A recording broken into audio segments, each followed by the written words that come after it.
Today it's my great pleasure to introduce to you a man who has been so far ahead of the pack that if I said he was cutting edge, I'd actually be insulting him for being slow. This is the man who taught us that ulcers could be treated through antibiotics, that kidney stones were actually a calcium deficiency, that rheumatoid arthritis was an immune problem that again could be treated with antibiotics.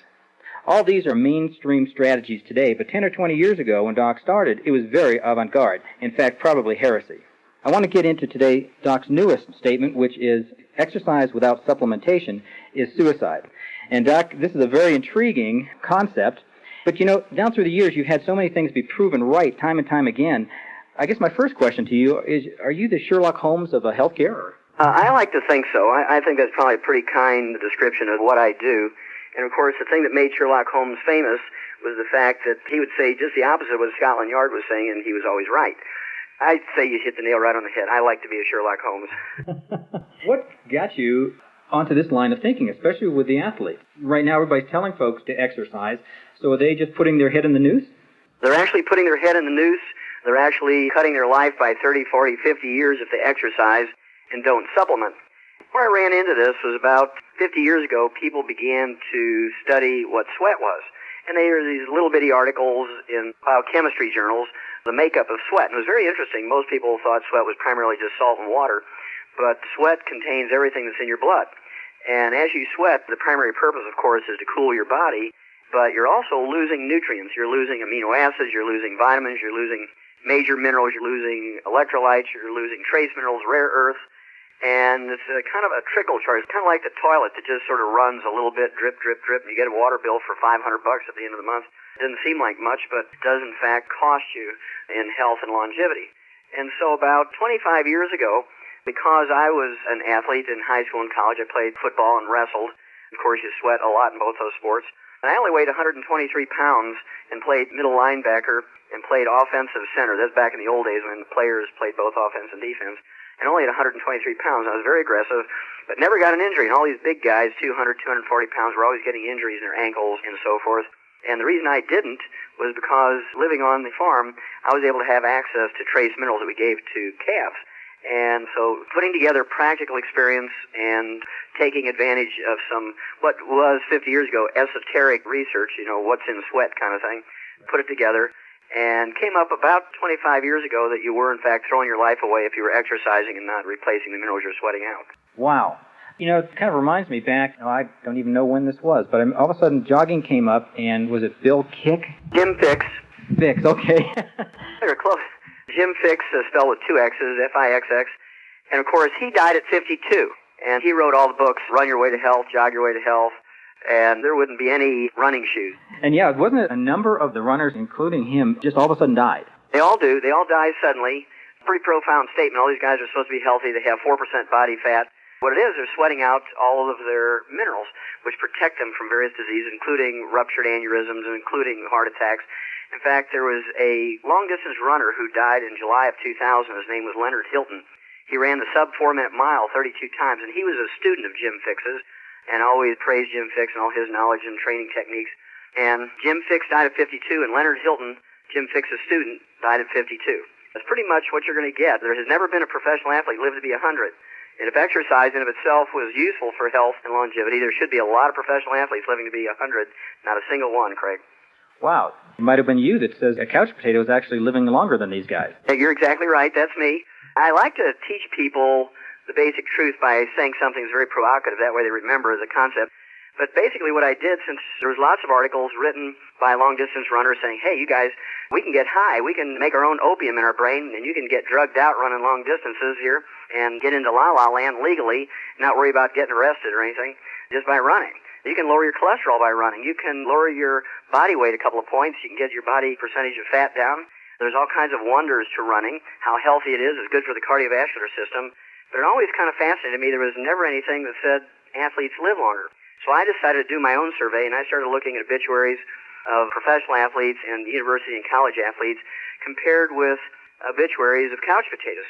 It's always kind of funny that librarians live to be 103, 104, conductors live to be 89, 95, and housewives live to be 115, and so forth. And the old couch potato lives to be 88 to 120. And professional athletes, the average lifespan is 62 to 65. The ones who play the most, the ones who are the stars, die the youngest. And you look at some of the famous ones, Red Grange, Jesse Owens, people like Wilma Rudolph, Babe Zaharias. You're probably too young to remember her, but she was one of the first great women athletes who could whip men in about 10 different sports. And then there was people like Wilt Chamberlain, age 63, congestive heart failure. Walter Payton, 45 years of age, died while he was waiting for a liver transplant. He was a pristine athlete, never did drugs, never smoked, never did alcohol. I know that basketball player that was a real shock. Reggie Lewis, 27 years old. There we go. Died of a cardiomyopathy heart attack, a simple selenium deficiency. He was about as fit as a human being could get. Then there was Sergei Grinkov, 28 years old, a two-time gold medal winner in figure skating. It's not just basketball players or track stars. You can be a figure skater and die young. You can be a boxer. You can be a baseball player. I have a lot of very famous baseball players. Babe Ruth, Lou Gehrig, Don Drysdale. I have all their obituaries. I actually have one who was a pitcher for the San Diego Padres, and he was only 24 years old, and he was felled by a cardiomyopathy heart attack, and they were just shocked because he'd just come up from the minors. You're sweating and not replacing those minerals you're sweating out. You're doomed to have a lot of injuries and anything that might relate to mineral and nutrient deficiencies. And certainly, you're going to shorten your life if you're not replacing everything you're sweating out. Wow, that's incredible, because I remember, particularly with Reggie, didn't he have what's called the dream team of cardiologists, and he died anyways? He had the dream team of cardiologists, so they paid these 12 cardiologists $1 million each to save him. And the interesting thing was, a year and a half after Reggie died, the captain, the chairman of the dream team of cardiologists, died at age 47 himself of the same disease, cardiomyopathy heart disease. And he was a Boston Marathon runner. He'd finished the Boston Marathon 3 times, this physician, and died of the same disease at age 47. Can't these guys figure this out? Well, what happens is they hire these personal trainers, and they hire trainers, and they hire people who are nutritionists, and they're worried about their fat intake, and they're worried about strength training. They believe, falsely, that strength training is the answer for joint health. The more muscle you build up around a joint, the less likely you are to injure it. That's absolutely nonsense. Just ask Bo Jackson. You remember him? He was this great two-sports player, professional player in baseball and football, and he dislocated a hip joint and fractured the head of the femur, the ball part of the ball and socket joint, and they talked him into putting an artificial joint in, and of course he ran around like Chester from the old Gunsmoke days. I remember him. With that one leg, and he was a huge man. His thighs were bigger around my chest. He was a big man. And so they said, well, why don't we even you out? We'll just take the good hip and we'll put in an artificial joint in there, and then you'll be Superman. Well, of course, after that happened, he hit a few baseballs, and that was about it. His career was done. But if he'd been supplementing properly, these guys could play into their 40s and 50s. I've seen this happen. We have a lot of professional athletes who had to quit their sport after 8, 10, 12 years because of joint problems.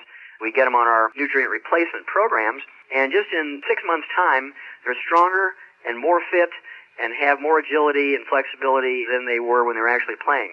And they just shake their heads and they say, why didn't our high-priced $1 million a year trainers tell us this? And they say, well, they don't know it because they're reading from doctor-written nutrition books. They're reading from doctor-written sports medicine books. These folks just don't seem to have gotten the message yet. No, they haven't, because they make their money by doing joint replacement surgeries. They make their money by doing arthroscopic surgery. They make their money by removing meniscus. They make their money by repairing torn ligaments. And so that's what they're in the business of doing. They are not interested in preventing these injuries because they make their money by repairing them. Got it. Wasn't it Holyfield that actually was able to come back? Right, yeah. Evander Holyfield is kind of an interesting guy. He quit in one of his fights. I guess it was against Tyson. He just quit. He just couldn't go on. Because of lack of strength, his heart began to give out. He had hypertrophic cardiomyopathy heart disease. And through a mutual friend, actually a guy who lives across the street from Evander Holyfield, Andrew Young, you may remember the name. He was an ambassador to the UN. And we were able to save Andrew Young's knees. And Andy Young said, well, why don't I see if I can take the message of Evander Holyfield. And we got Evander Holyfield taking some selenium, and sure enough, we were able to get his heart going again through the selenium supplementation.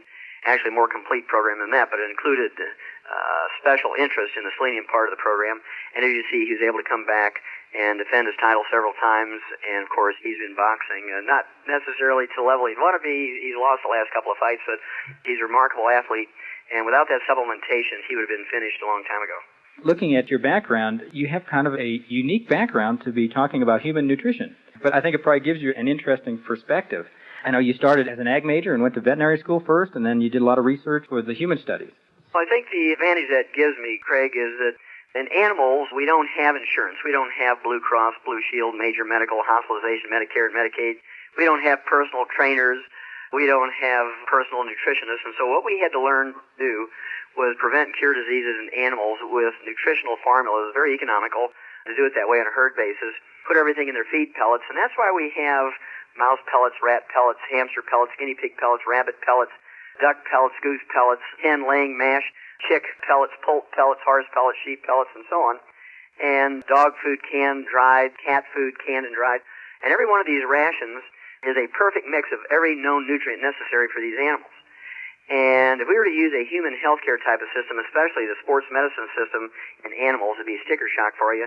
Your hamburger would cost you $275 a pound just to pay for the healthcare. And so I decided to take the same concept that we did for animals, where we have special diets for animals with heart disease, kidney disease, intestinal disease, liver disease, eye disease, and so on. These diets are formulated so the animal can't pick out what they want. It has everything in there necessary to focus nutritionally on that particular organ or organ system.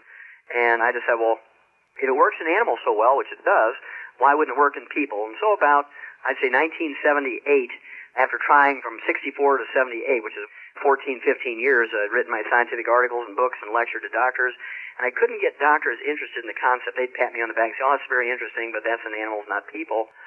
So I went back to school and became a physician and began to use these preventative and treatment concepts with nutrition like we did in animals, and certainly the concept works like a charm in people just like it does in animals. That's maybe why the gentleman that told me about you said, talk to Doc Wallach, he may treat you like a dog, but you'll get better. That was a little thing that my patients came up with, because I used to hang my veterinary degree on the wall next to the medical degree, and patients, they come in, their eyes would get real big. But after a while, they kind of realized where I was coming from, and they'd start with a joke telling their friends, hey, if you're not happy with what your doctor is doing for you, go see Wallach. Now, he'll treat you like a dog, but you get better. Dr. Wallach, talking about athletes, we've talked about a lot of the professional athletes. How about the younger ones, high school, college players? Are they at risk just the same way?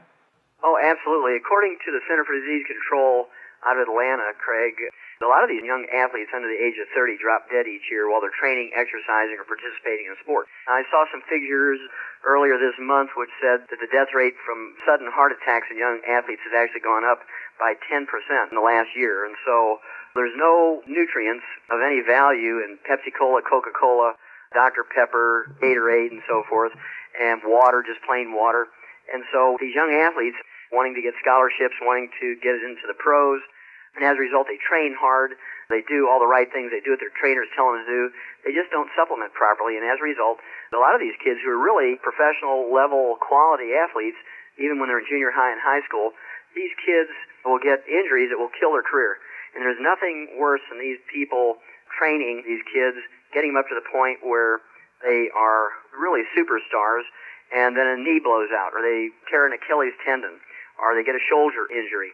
They get a back or neck injury, they get a finger injury, and they're pretty much done, and their whole life is ruined because their whole life was focused on these athletics. And these kids also have a high rate of depression and suicide because their whole life has been built around being the superstar of the neighborhood and the school. In fact, suicide in high school athletes is the single biggest cause of death in high school athletes. Wow, that's astonishing.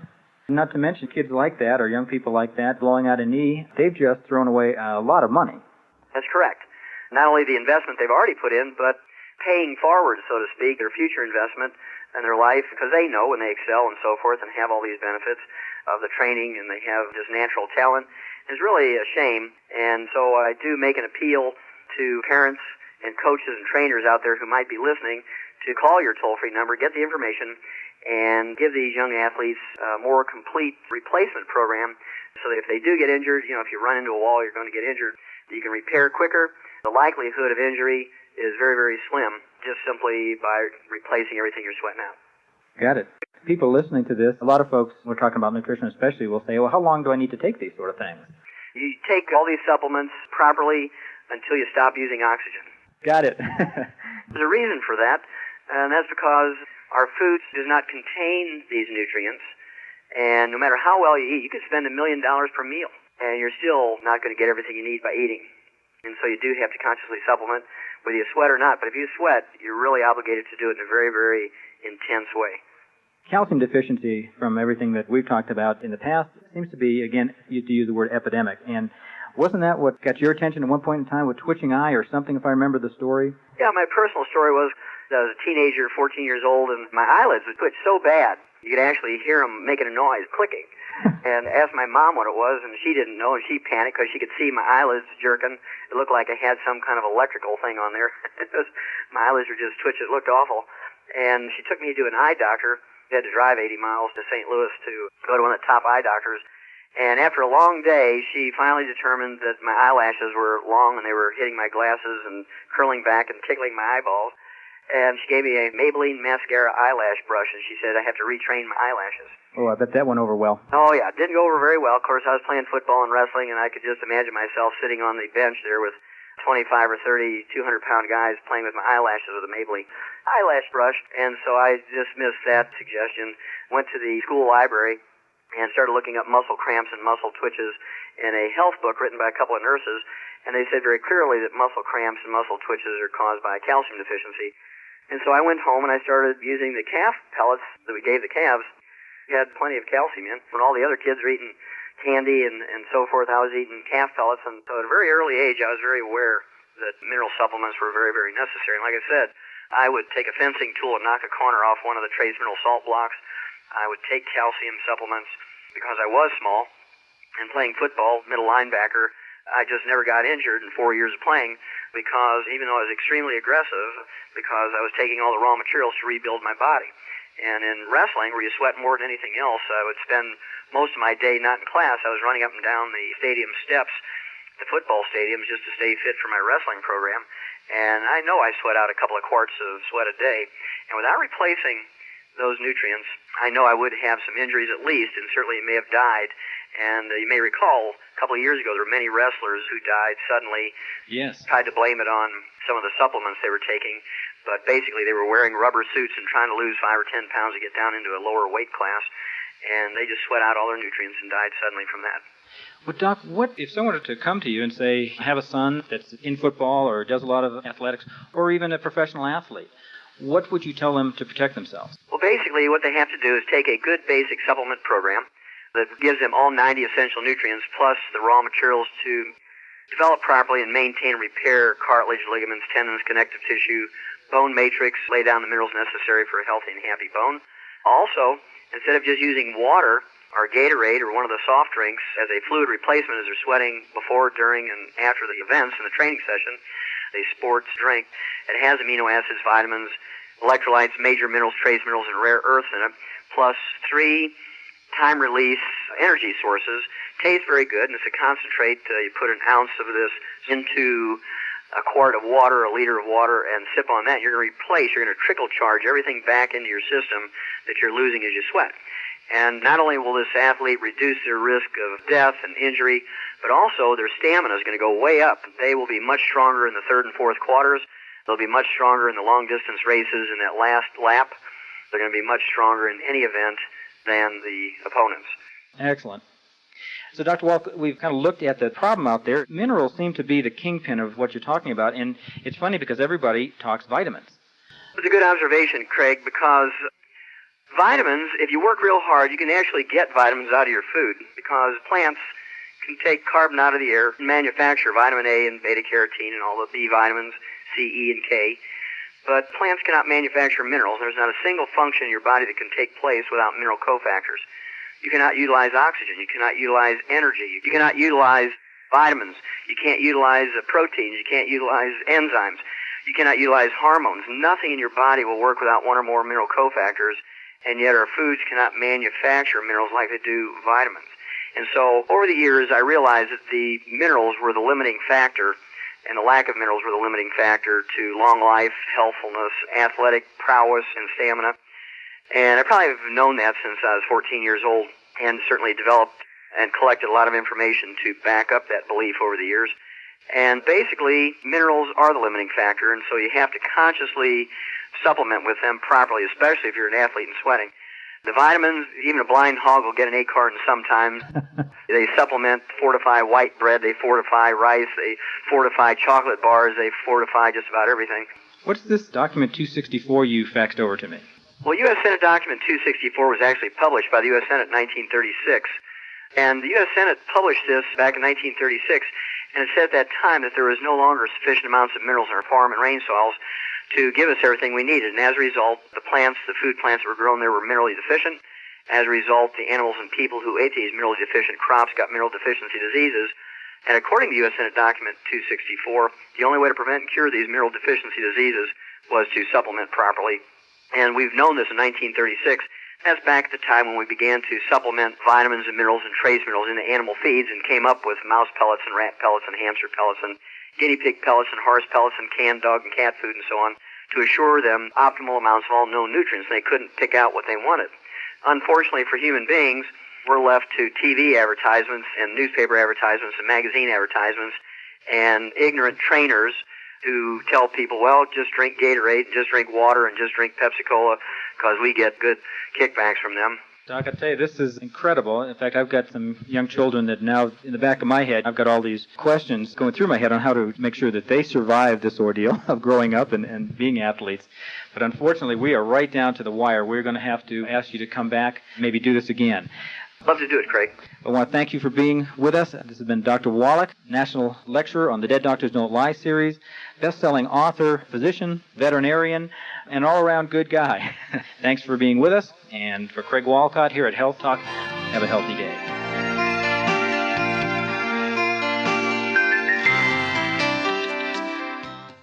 I'm here with one of my favorite guys, Mike Glenn, the Stinger from the NBA, from the Atlanta Hawks, and currently commissioner of the WBA. How you doing, Mike? Oh, I'm doing good, Doc. I'm really glad to be here. I'm feeling good. I've already had my rebound drink today, so I'm fired up. Ready to go another game? Ready to go another game. Let's play two, as Ernie Banks used to say in the sports world. Well, one of the things that's really been fascinating for me over the years is to watch athletes, professional athletes, and you'd like to think that fitness is the answer to health and longevity, and yet the top athletes have a struggle. They break down, they get tendon problems, cartilage problems, ligament problems, they get bone problems, muscle problems, and you'd think if fitness was the answer to solving health problems and living a long time, that professional athletes would have a very high percentage of them living to be 100. And with the exception, I know this is a fact, Mike, yes, with the exception of two black gentlemen from the old Negro baseball leagues, there's never been a professional athlete ever lived to be 100. You're right. One of those Ted double-duty Ratcliffe, who was a catcher and a pitcher in the Negro Leagues, died at 101, I believe it was. But you're absolutely right. Other than him, nobody. Yeah, nobody. And there's a universal reason for this, of course, and regardless of the sport you play in, whether it's basketball or football or hockey or soccer or boxing, whether it's skating or any other sport, whether it's amateur or professional, they all universally sweat. Yes. And when you're sweating, Mike, you know you're not just sweating out water, you're sweating out a suit that contains all the known essential nutrients. And if you're just drinking water, if you're just drinking soft drinks, if you're just drinking one of those energy drinks that has one or two nutrients, and we'll talk about them by the brand name in a few minutes, you're going to be sadly disappointed. You may get a little energy, but over the long haul, you're going to break down, and the odds are you're not going to make it to 100. And so what's your take on this? What have you seen over the years in professional basketball?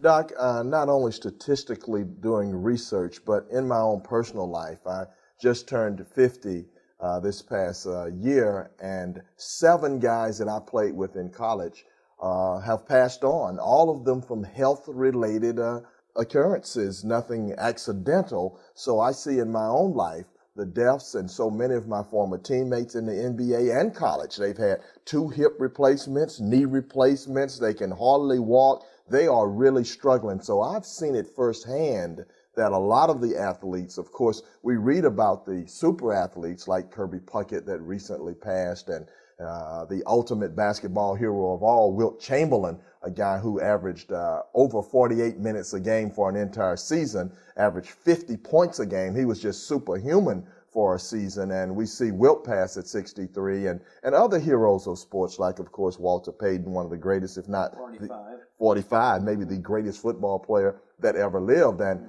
even somebody like Wilma Rudolph, whose records are still right up there at the top. And it was years and years ago, 1960, since she won those 3 gold medals, but she was a tremendous athlete. She died at 54. 54, a natural athlete, had no type of enhancements whatsoever. And when we see great athletes like that, and even in our own communities, younger athletes than that dying, we know that there's something wrong, that the people that think if I'm just exercising, then I should live long, that the message should clearly be there for them. There are other things than exercising and being a great athlete as far as longevity and health is concerned.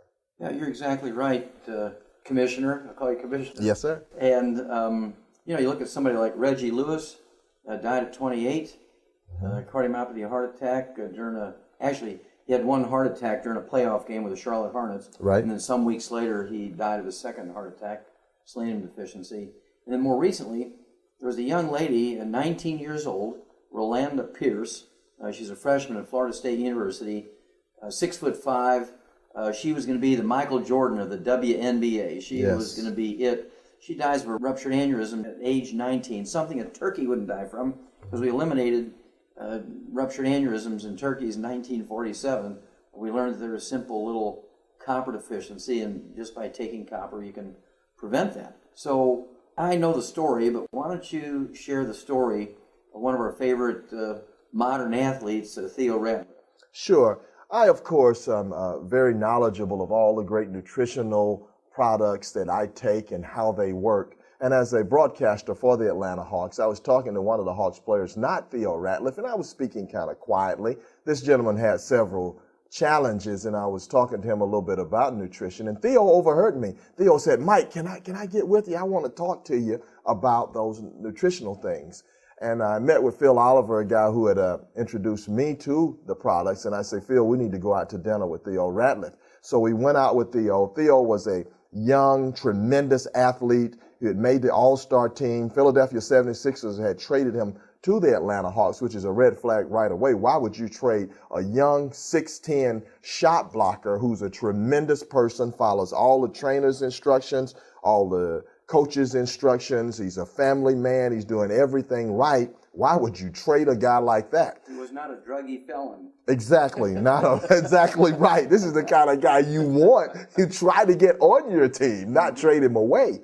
So we met with Theo, Doc, and we went over all the nutritional things that he needed, and we pointed out that he was very deficient of his nutritions that he needs daily, essential nutrition. And we told him the things that he needed. We told him he needed essential fatty acids. We told him he needed calcium. He needed plant-derived minerals. He needed a combination of plants, minerals, and amino acids. And he needed glucogel to really repair and rebuild himself. Theo listened and he followed our instructions. He took all of this nutrition morning and night. And he did that.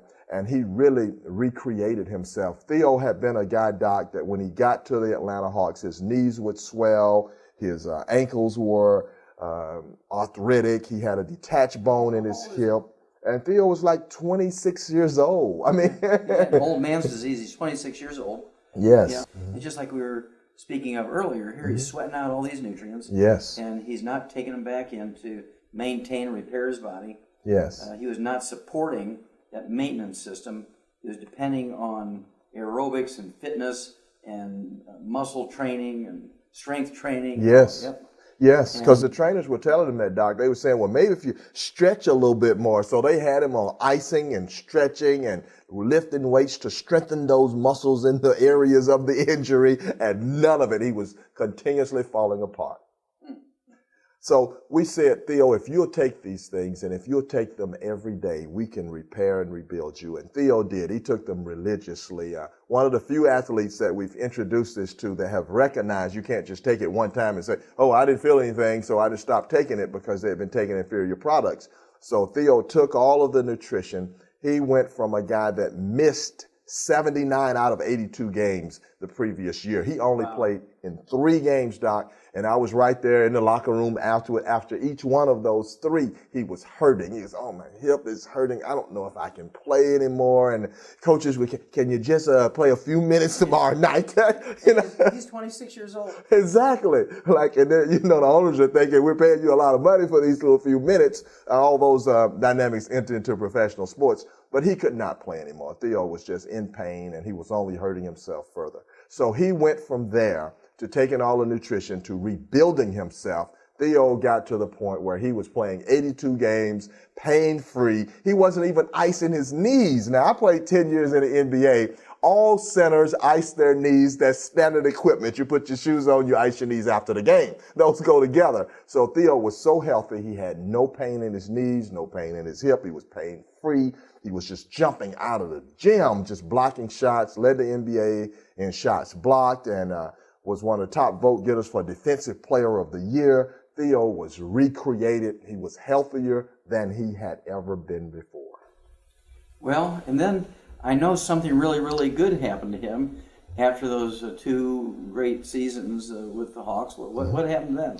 Well, we were talking, Phil Oliver and I were talking about how he had really come around and been created. And Phil came up with the idea. He said, we need to really have a sports drink built around Theo so that when Theo is out there, he can take all these nutritional drinks and supplements while he's playing. And that's when we came to you, Doc, and we said, can we devise an energy drink that's full of this nutrition so that while Theo is playing, and other athletes and other everyday people, while they're living their everyday lives, they can take this energy drink and feel an immediate sustainable energy boost that will take them throughout the game, and they'll even feel better the next day. So it sounded like a tall order, but we knew that it could be filled, and that's exactly what happened. Rebound FX was created. We tossed around what would be a good name, and we thought that Theo had rebounded his career, and rebound such a part of basketball, rebounding, you can't win without rebounding. So all of that made a lot of sense, and we came up with the name Rebound FX, and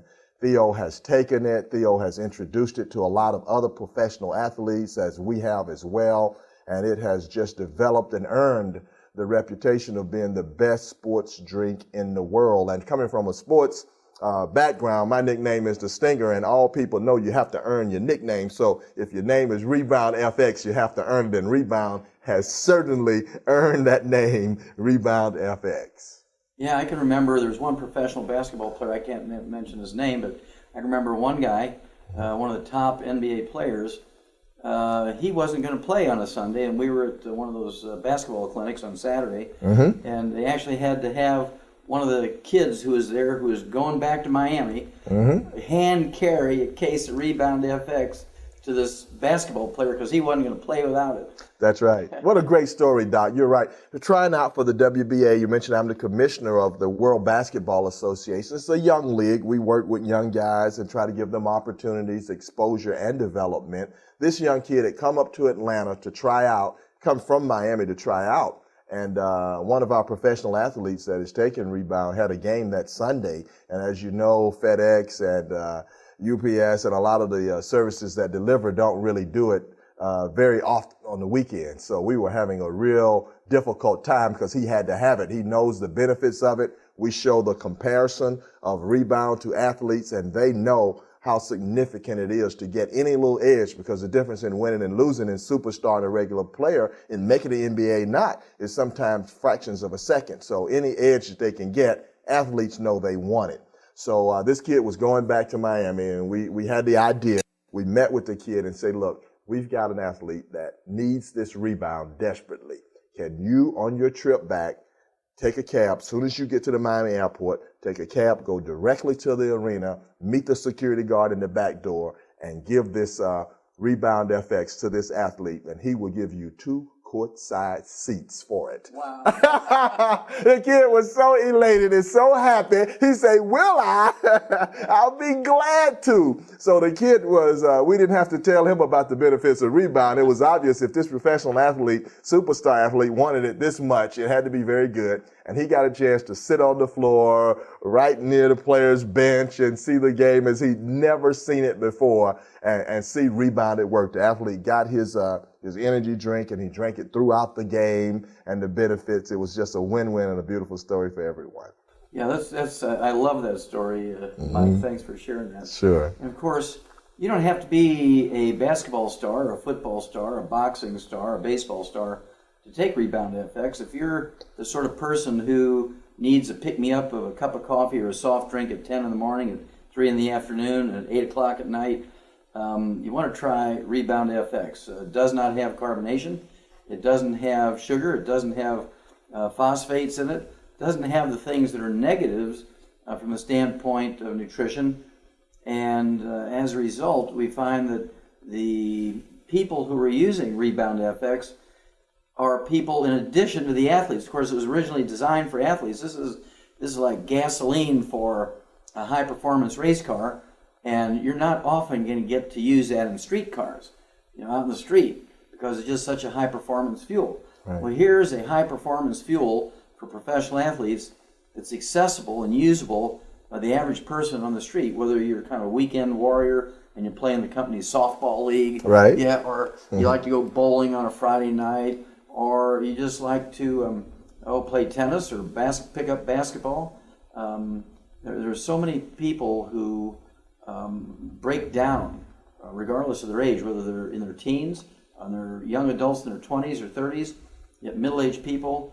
And they break down. They say to me, Doc, I don't know why I'm breaking down like this. I'm doing everything right. I'm doing all my fitness stuff, and I'm drinking all the water. I'm keeping hydrated. I'm exercising, or I'm drinking one of these other sports drinks, energy drinks, and you start showing them the comparison. Right. And they say, well, wait a minute. This very famous sports drink only has 2 minerals in it, and Rebound FX has 77 plant minerals. It has a total of 128 nutrients in it. Wow. So how can you compare an energy drink that has 2 nutrients versus one that has 128?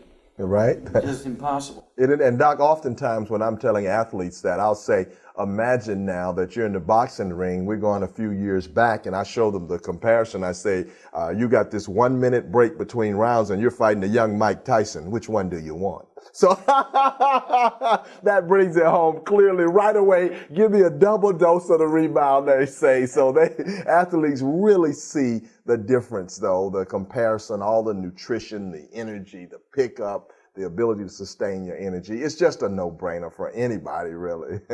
Rebound FX has really taken off, Mike, and just because it is a performance drink, it is an energy drink, and it is a nutrient replacement, not only a fluid replacer, but it's also a nutrient replacer, and it's so convenient, you don't even have to pay for a lot of water to be shipped to you. It comes in a concentrate. You can get the samples, a 1 serving sample, or you can get the concentrate that has 32 servings in it.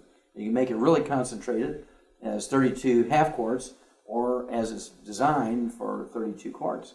And you're only paying for the shipping of 1 quart of water instead of 32. So we're very excited about the system. It's really been very well received by the professional athletes from all sports. Can you recall any comments that maybe some of these professional athletes have had about Rebound FX? Oh, I have, Doc. So many athletes have really taken to it, and they've just ordered it in bulk. I mean, we have entire teams that will purchase as much as almost $2,000 worth at one time and say, I want to have this here for the remainder of the year, and I don't want to have to worry about when it's shipments coming in, and they just take it every day. They just will not go on the court without it. It becomes that much more part of you. You feel so much better when you're walking on the floor with that confidence as well as the energy. Your body is just feeling good, and they know they can play at a very high level. So we've had athletes at every level, whether they're in the Pee-wee level, the high school level, the collegiate level, or the professional ranks, and in all sports, whether they've been football, boxing, basketball, baseball, track, you name it. We've had athletes across the board that have just really loved taking Rebound FX. Well, you're kind of an all-around guy, and one of the many, many reasons we have a deep respect for you and we love you is that you've developed this league for deaf basketball players. Yes. And we really, really appreciate that. And are these kids using the Rebound FX? Yes, Doc, I'm glad you asked about that. Of course, my dad coached at Georgia School for the Deaf, so I grew up around deaf kids. He coached basketball, track, and softball there in the late 50s and early 60s. So I grew up around deaf kids, and I developed the nation's first basketball camp for deaf kids. So we get high school age boys and girls basically from all across the country to come to my camp. We have a week long of regular basketball camp 3 times a day. And on the last night of the camp, we play an all-star game where my best deaf kids play against local all-stars from the community.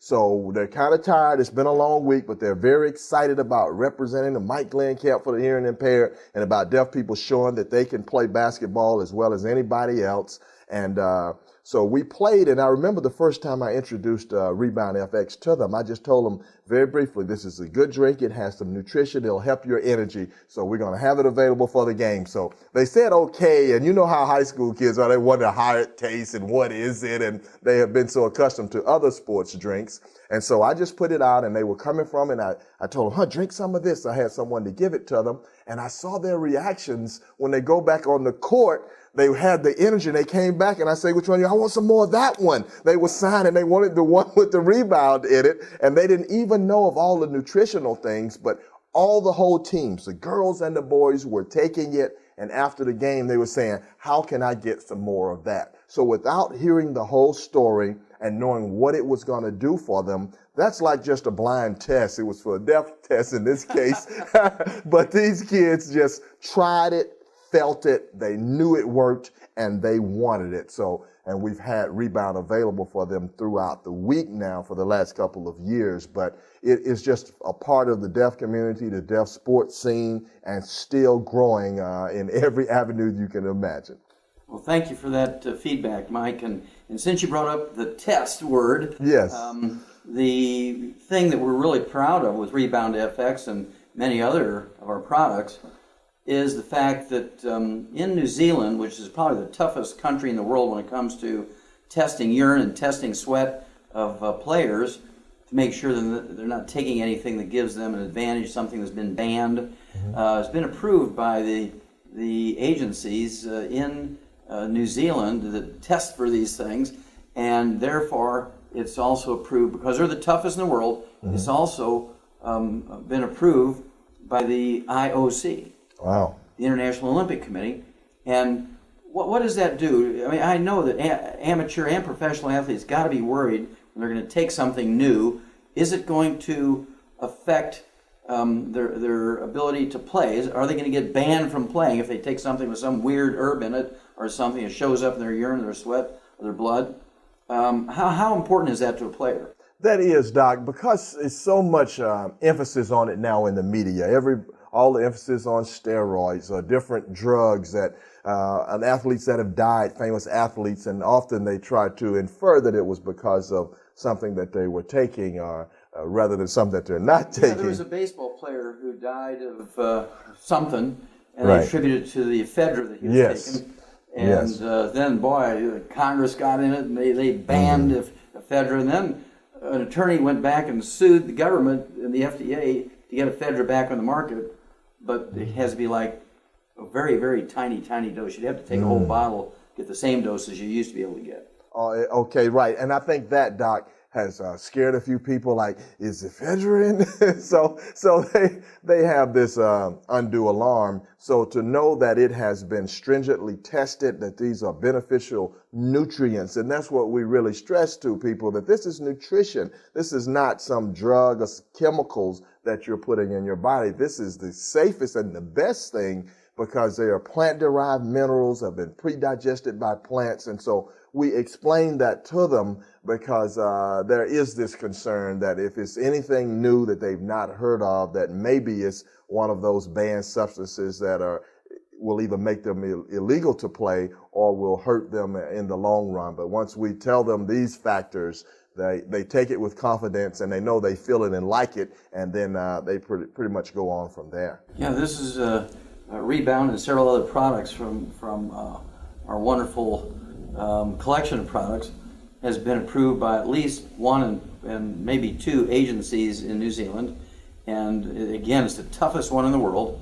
And so the IOC, the International Olympic Committee, just as long as New Zealand says it's okay, they don't even look at it sideways. And so this has really opened up the whole amateur athletic league, whether it's junior high, high school, university, Olympics, and we're so very proud of that because we don't want these young kids who work so hard.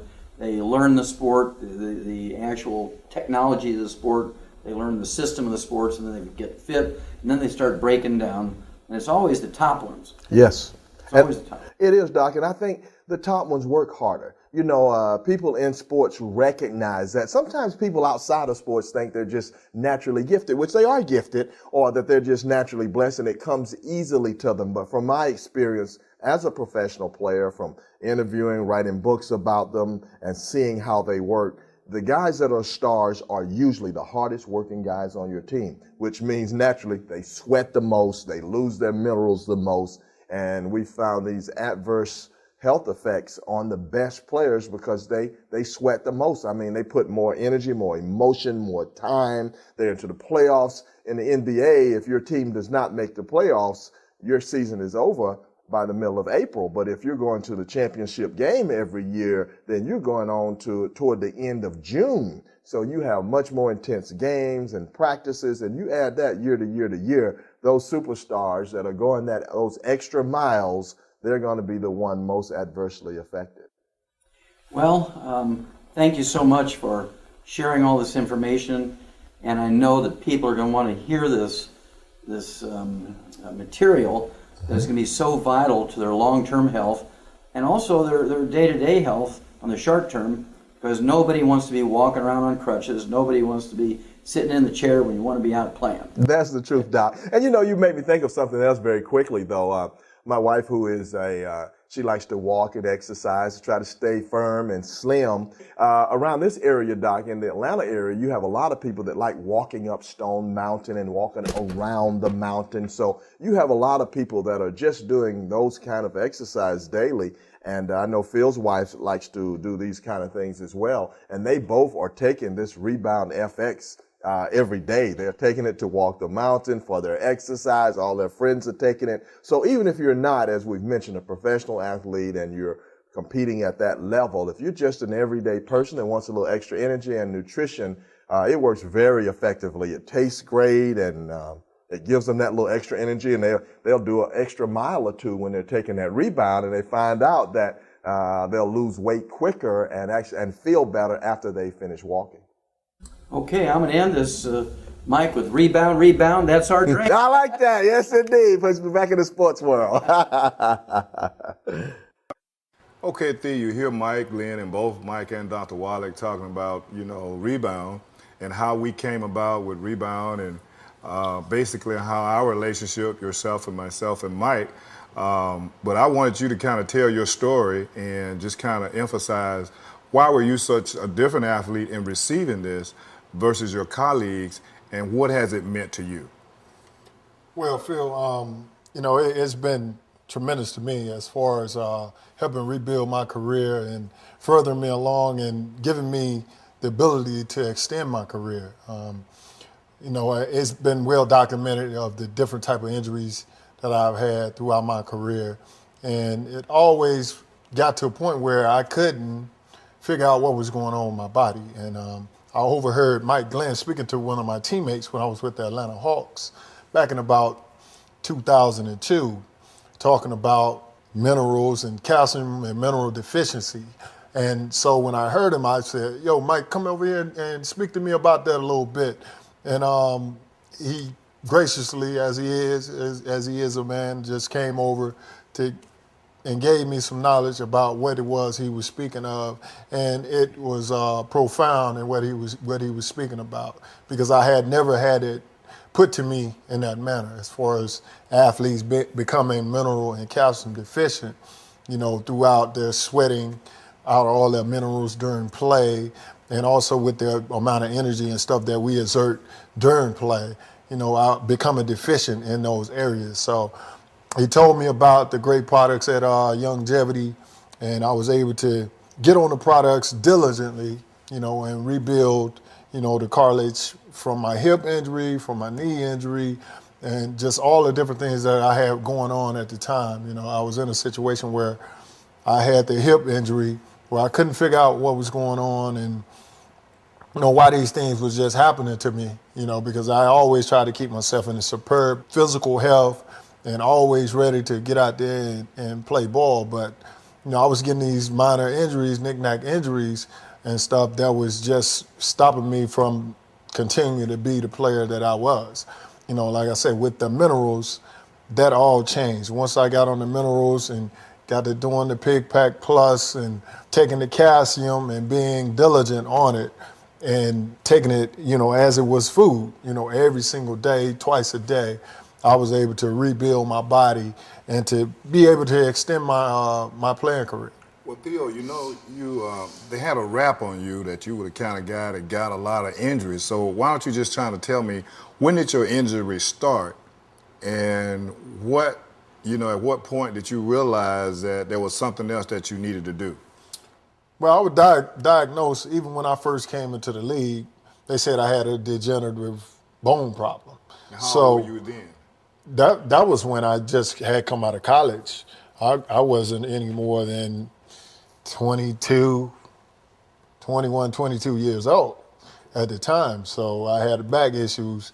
So as they looked at the MRI, I had to take MRI and a whole bunch of exams in order for teams to even take me. I had to take all these things to try to make sure that, you know, everything would stay intact. And they gave me, you know, only 5 or 6 years in the league tops was where I would be at my, you know, at my peak position, and everything would be downhill from there because they saw the degenerative changes that early in my career. You know, lo and behold, I was able to extend, you know, my career as far as being able to play and be, you know, I was in a position where I was in the playoffs as an all-star in 2001, right before I received my hip injury, right before I received my wrist injury, where I just went up for a block shot, just normally coming down, trying to catch myself, you know, fracturing